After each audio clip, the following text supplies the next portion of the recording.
Doctor Amit નાયક પ્રવક્તા ગુજરાત કોંગ્રેસની પ્રતિક્રિયા।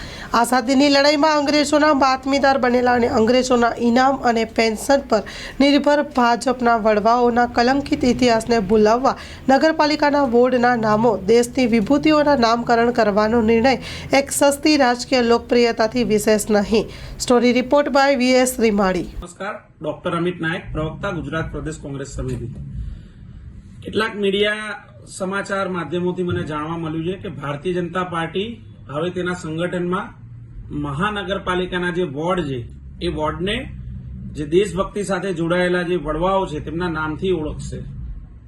ચોક્કસ આ દેશમાં એવી કેટલી વિભૂતિઓ છે જેણે પોતાનું બલિદાન આપીને આ દેશને આઝાદી અપાવી, પણ ક્યાંક ને ક્યાંક ભારતીય જનતા પાર્ટી અને તેનું ગોત્ર જે સંઘ છે, આરએસએસ છે, અને જે ભારતીય જનતા પાર્ટીના વડવાઓ છે જેને આઝાદીની લડાઈમાં અંગ્રેજોની મુખબરીનું કામ કર્યું હતું, અંગ્રેજોને બાતમી આપવાનું કામ કર્યું હતું, આઝાદીની લડાઈમાં જે લોકોએ અસહયોગ આપ્યો હતો અને આઝાદીની લડાઈમાં જે સ્વતંત્ર સેનાની હોય, જે અન્ય રાજકીય સંગઠનો હોય એનો સતત વિરોધ કર્યો હતો, એવી ભારતીય જનતા પાર્ટી અને તેના ગોત્રના એક પણ નેતા જે આઝાદીની લડાઈમાં જોડાયા નહોતા તેઓ ઇતિહાસને તો બદલી શકતા નથી, કારણ કે તેમનો એક પણ એવો નેતા જે નામ આપી શકે કે જેના એ સોગંદ કહી શકે કે જેને આઝાદીની લડાઈમાં ભાગ લીધો હોય એવો એક પણ ભારતીય જનતા પાર્ટી કે તેના ગોત્રનો નેતા નથી।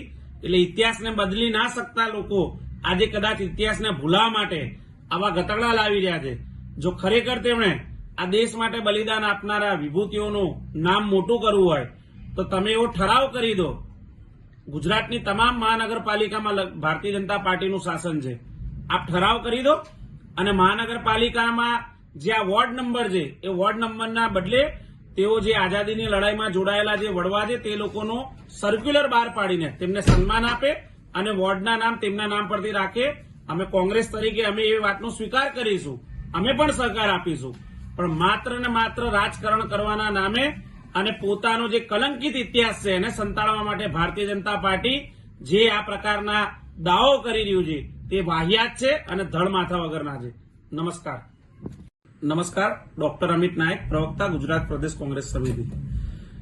કેટલાક મીડિયા સમાચાર માધ્યમોથી મને જાણવા મળ્યું છે કે ભારતીય જનતા પાર્ટી હવે તેના સંગઠનમાં મહાનગરપાલિકાના જે વોર્ડ છે એ વોર્ડને જે દેશભક્તિ સાથે જોડાયેલા જે વડવાઓ છે તેમના નામથી ઓળખશે।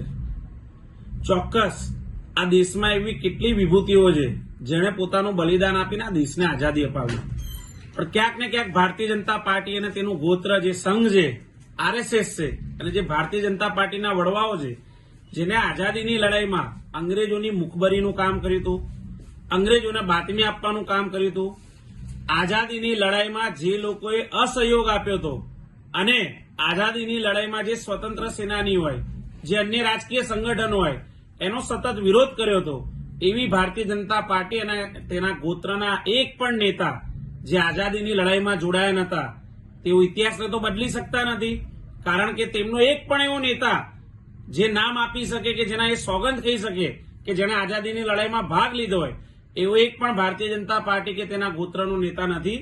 એટલે ઇતિહાસને બદલી ના શકતા લોકો આજે કદાચ ઇતિહાસને ભૂલવા માટે આવા ગતકડા લાવી રહ્યા છે। જો ખરેખર તેમણે આ દેશ માટે બલિદાન આપનારા વિભૂતિઓનું નામ મોટું કરવું હોય તો તમે એવો ઠરાવ કરી દો। ગુજરાતની તમામ મહાનગરપાલિકામાં ભારતીય જનતા પાર્ટીનું શાસન છે, આપ ઠરાવ કરી દો અને મહાનગરપાલિકામાં જે આ વોર્ડ નંબર છે એ વોર્ડ નંબરના બદલે તેઓ જે આઝાદીની લડાઈમાં જોડાયેલા જે વડવા છે તે લોકોનો સર્ક્યુલર બહાર પાડીને તેમને સન્માન આપે અને વોર્ડના નામ તેમના નામ પરથી રાખે। અમે કોંગ્રેસ તરીકે અમે એ વાતનો સ્વીકાર કરીશું, અમે પણ સહકાર આપીશું, પણ માત્ર ને માત્ર રાજકારણ કરવાના નામે અને પોતાનો જે કલંકિત ઇતિહાસ છે એને સંતાડવા માટે ભારતીય જનતા પાર્ટી જે આ પ્રકારના દાવો કરી રહ્યું છે તે વાહિયાત છે અને ધડ માથા વગરના છે। નમસ્કાર, ડોક્ટર અમિત નાયક, પ્રવક્તા ગુજરાત પ્રદેશ કોંગ્રેસ સમિતિ। કેટલાક મીડિયા સમાચાર માધ્યમોથી મને જાણવા મળ્યું છે કે ભારતીય જનતા પાર્ટી હવે તેના સંગઠનમાં મહાનગરપાલિકાના જે વોર્ડ છે એ વોર્ડને જે દેશભક્તિ સાથે જોડાયેલા જે વડવાઓ છે તેમના નામથી ઓળખશે।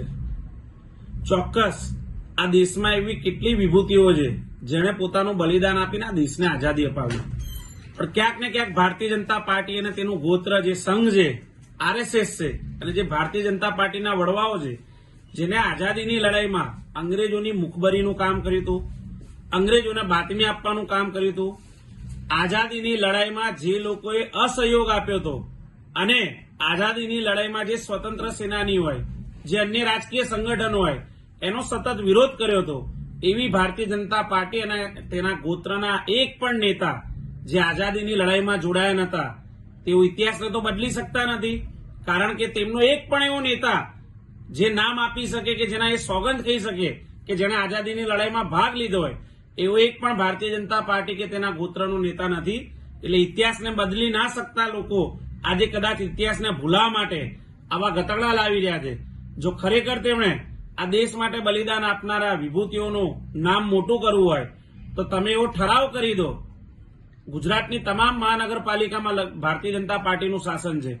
આપ ઠરાવ કરી દો અને મહાનગરપાલિકામાં જે આ વોર્ડ નંબર છે એ વોર્ડ નંબરના બદલે કચ્છની પ્રજાનું માનીતું અને કચ્છની પ્રજાના સાથ સહકાર અને પ્રેમથી સાકાર થયેલું એલબી મોલ એટલે કે લુગડા બજાર ફેમિલી શોરૂમ. અમારું address Bhuj branch, Anam ring road, Bhuj, Kutch. Mobile number 8980413537. Mandvi branch, Nandanvan society, Mandvi, Bhuj highway, market યાર્ડની બાજુમાં, માંડવી, કચ્છ. Mobile number 6353695514. નોંધ: રવિવારે આખો દિવસ શોરૂમ ખુલ્લો રહેશે.